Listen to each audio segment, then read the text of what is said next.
Welcome back to Talk of the Town on 99.7, 1450 WHTC and WHTC.com. Welcome back to Talk of the Town for this Friday, December 16th. I'm Gary Stevens. Third Friday of the month, we talk telecommunications with the Telephone Man. As Duke would have called his predecessors, he replaced the phone lady earlier this year when Ruth Goddard announced her retirement. He is Greg Clark, who is with the AT&T corporate offices in Lansing on the other side of our Zoom connection this morning. Greg, I hope all is well. Looks like you got to do some official work. You're in your blazer today. I'm in the blazer, and it's as one of my colleagues says, it's Friday, not Friday. Yeah, it's yay for the end of the week, but we do need, of course, to talk about some telecommunications issues, and Greg will be a good guy to talk to at 616-395-1450, 616-395-1450. Simple and silly question, probably, Greg. Yes. We got some snow coming in West Michigan, and part of the things I have to do when we have some snow is I need to go out and dust off the satellite dish, clear it off the snow so that we don't have any problems getting our programming in with the various networks. Should consumers have to dust off their dishes for a direct TV when there's a little bit of a snow situation as well so that they don't have any issues as well? Oh, I think that always makes sense. Again, good morning, and thanks for having me on. It always makes, a nice clear signal. That satellite technology has proven to be reliable over the years, but yeah, a little maintenance like that during it all depends on where it is on your home. So, a lot of folks, if they have it under their awning or whatnot, or if you're exposed, you guys get weather like Western New York gets, and it's just, for not, you guys have already had some massive snowstorms. So absolutely. The question then becomes, have we gotten improved technology where weather will not be as big of an issue for satellite receptions, or are we still a little bit of ways away from, weatherproofing satellite receptions? Yeah, I think in terms of broadband and where you can get the bits and bytes coming into your house, we strongly advocate for making all those connections over fiber, all those broadband connections.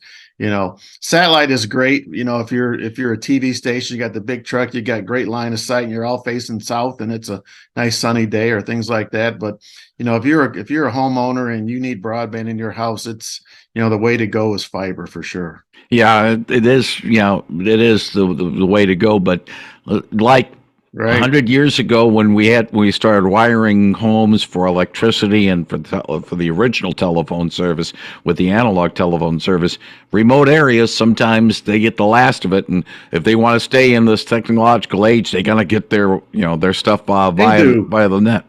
And it's all these communication services are really important expenditures in household budgets. And, if you look over the last year with inflation running 7-8%, inflationary pressures on telecom bills have been right around 0.5%. And so we're very cognizant to not pass on, any inflationary pricing issues to customers. And so, your cup of coffee might have gone up, from $3 to $3.50, but your phone bill, on the contrary, is probably going to be a little bit different in terms of cost expectations there. We work hard to keep the cost low. Let's get to a call. 616-395-1450. Good morning. You're on the line with the Telephone Man, Greg Clark. Morning. I got a question for him. Good morning. How are you? Good. How are you? Fine. Okay. I keep getting calls from AT&T saying they want to reduce my service and everything like this.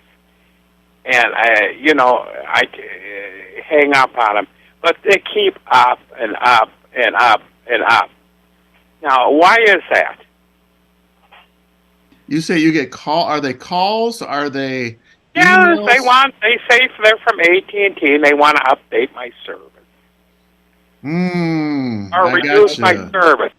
But I don't know. They're Indian-sounding voices, and Yeah, so that notwithstanding, there's lots. I got something on my company issued phone on Tuesday of this week saying that it's important for me to click this link to update my service, and I'd be interested in doing a deeper review of who's calling you and why, so that we can make sure someone's not trying to spam you or phish you or things like that. So if we can yeah, connect. if you want to reduce your service, Mhm. click number one or to speak to a representative or something like that. Now Yeah, that's not I'm something. I'm did you try it? Yeah, and then they talk, and then you get somebody who's talking with an Indian accent, and then you can't hardly understand them.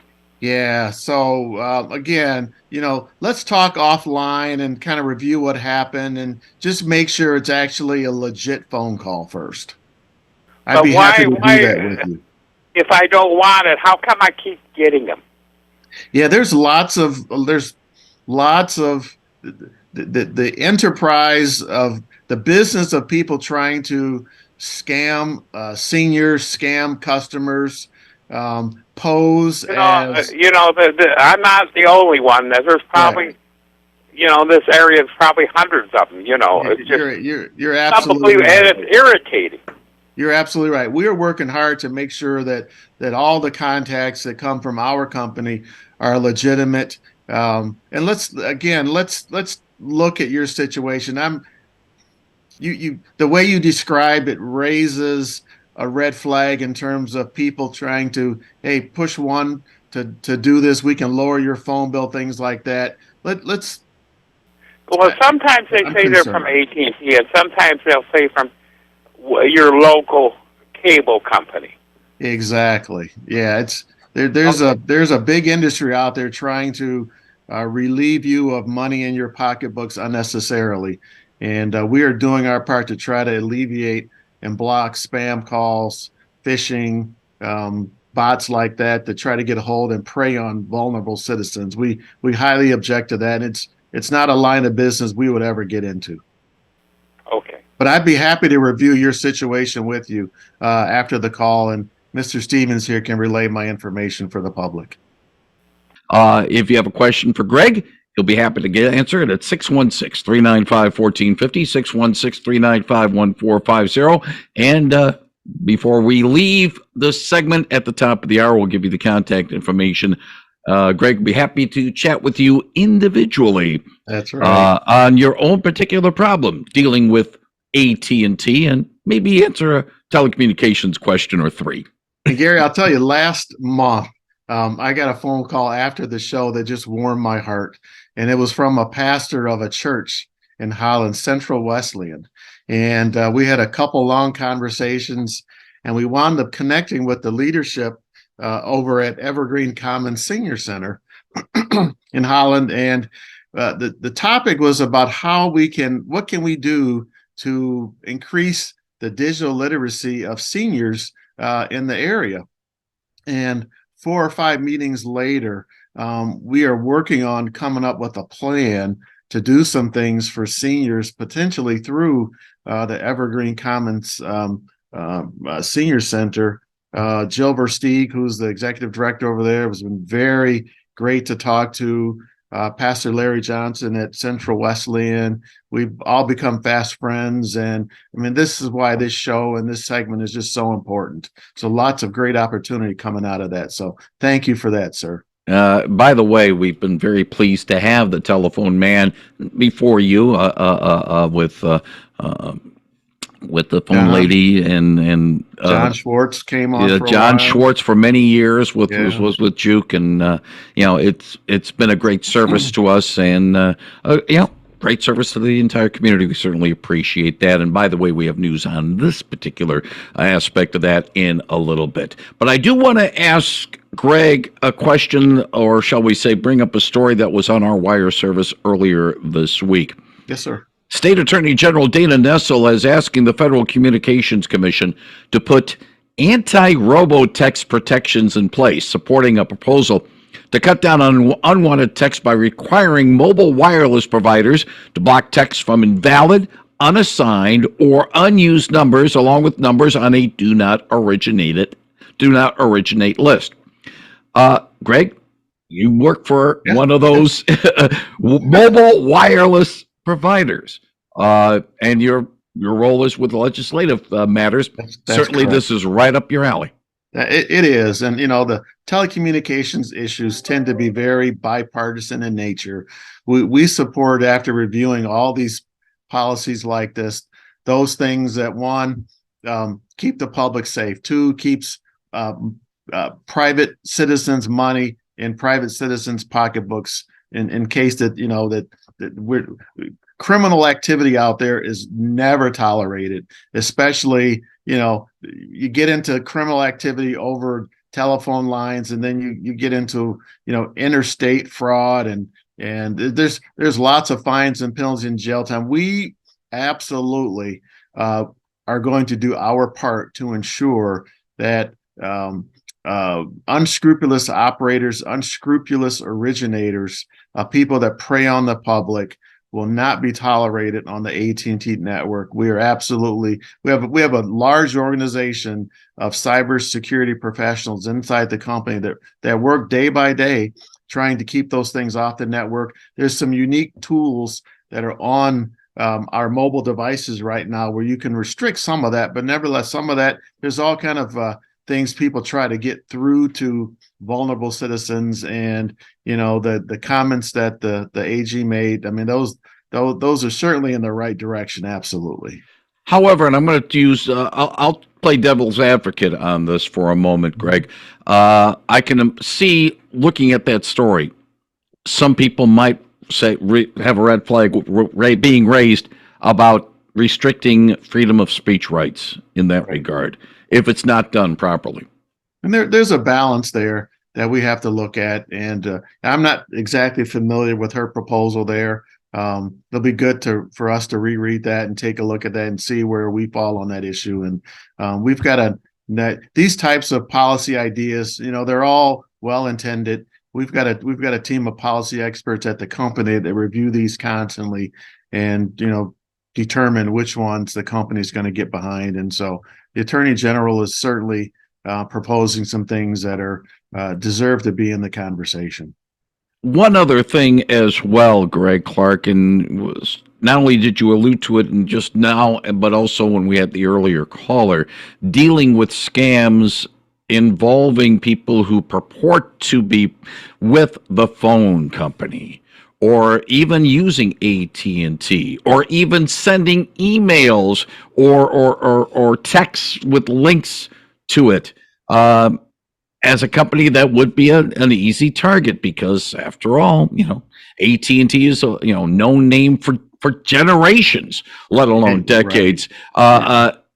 Talk about trying to combat that, knowing that it's the nature, unfortunately, of the beast of being with AT&T, that you will be targeted by those basically in the boiler rooms in central Siberia trying to get some extra money. It is. And if an email looks suspicious, it probably is. You can tell by looking at the email address, or if a text message comes through from a unusual source that looks weird, or if any number of those situations, if you get something on Twitter or on Facebook that looks like, that's probably not somebody I know. It's probably not a real person. And that, we need to look at those things. And it's very troubling that there's an industry of individuals out there like that. I get them on my phone. And, one of the things that we've taught in one of our cybersecurity classes, the best way to keep the number one factor in trying to keep your online identity safe is the length of your passwords. And so, because there are bots out there that will go through and try passwords on accounts, and they typically stop, at 7, 8, 9 digits. And so right now, if you've got a password, we're telling folks, make your online passwords, make them 16 characters, something you can remember. If you like chocolate chip cookies or something, make your password, I like chocolate chip cookies on Mondays, and put some dollar signs and hashtags and things like that interspersed in there. But they're creative ways where folks can keep their online identity safe. The number one way to do that is the length of your password. Now, the other thing, and then we'll take a break, Greg Clark, is this. What would constitute a legitimate communication from AT&T to a consumer about a person's account? What would count? If you saw that, it would be, hey, it's legit. If you see it on Twitter, if it's a verified AT&T Twitter handle, or if you get an email from AT&T, it's always going to have it might say AT&T on it, but when you click on that email address and you don't see AT&T.com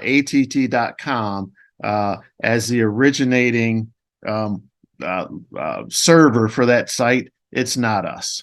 It's absolutely not us. A couple of things. First of all, Greg, you had a point you wanted to bring out. Unfortunately, yes. We had to take care of paying a bill or two. Quite understand. Yeah, if folks have any questions on cybersecurity, if they think a contact is legit from AT&T, please come to one of our stores.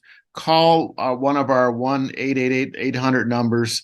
We'll be happy to help you discern if that is a legitimate contact or if that's a fraudulent contact. We absolutely are available 24/7 for our customers to do that. So come into the store, go on att.com, look up one of the phone numbers and give us a call. We'll be absolutely 100% able to help you track that down and validate that for you. So thanks for that, Gary. Okay, now I do need to ask you a question which does not involve AT&T, and I don't want you to wade into this particular issue, but AT&T has had its issues in the past in operating UVerse and DirecTV with local broadcast carriers contract issues. We have one now with Nexstar as well as Comcast, and they're throwing, the slings and arrows are going in. You know it. I know it as well.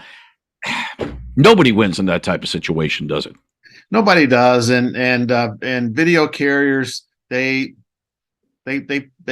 budget for various content based on viewership, and there's typical, from time to time, there's disagreement on what channels bring what viewers. From our standpoint, about a year ago, 18 months ago, we actually exited the television business. And to focus on broadband and leave the content and the carriage battles and debates. It's unfortunate those things happen. They do happen. Sometimes they last a long time. Sometimes they get resolved fairly quickly. But, I would encourage the public to weigh in, with your thoughts, and folks on both sides typically try to get the public to weigh in. And so it's, I just wish one big good luck in that situation, that it gets resolved amicably. There's enough out there. There's enough. The pie is big enough so that everybody can get a slice of it and thrive. Now, there's a couple of things we need to pass on. First of all, the number to get a hold of Greg Clark, if you have any issues, 248-217-1360. 248-217-1360.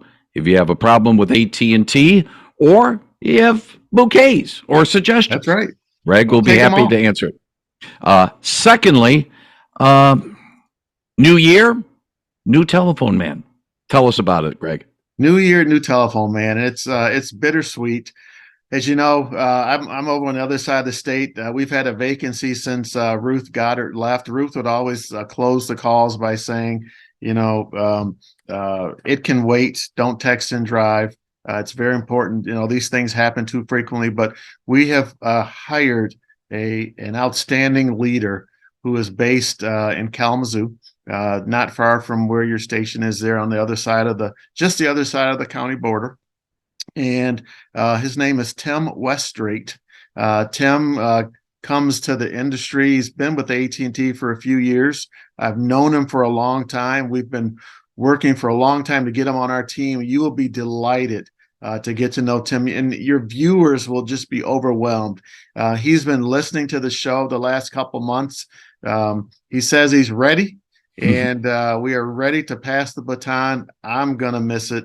I feel like you and I, Mr. Stevens, have gotten a great rapport going, and it's just that the magic of technology makes these things happen. I've really enjoyed the viewers. Tim and I are close colleagues. We're even better friends, and we will stay in touch on these things as well. And so thank you your listeners. Really enjoy the listener calls. I've got a heart for the people, a heart to serve. Tim's heart, he's an Army vet. He used to jump out of airplanes for a living. He's become a telephone guy the last 10, 12 years, and he will pick the baton up and take this thing to the next level. Absolutely. Greg Clark, External and Legislative Affairs with AT&T in Michigan. Thank you very much for joining us not only today, but also during the time, sort of bridging between Ruth and Tim Weststraight. That'll be joining us next month. I know we'll talk again soon. Absolutely. Greg, thank you. Thank you, sir. And that is Greg Clark, the Telephone Man on 99.7 and 1450 WHTC.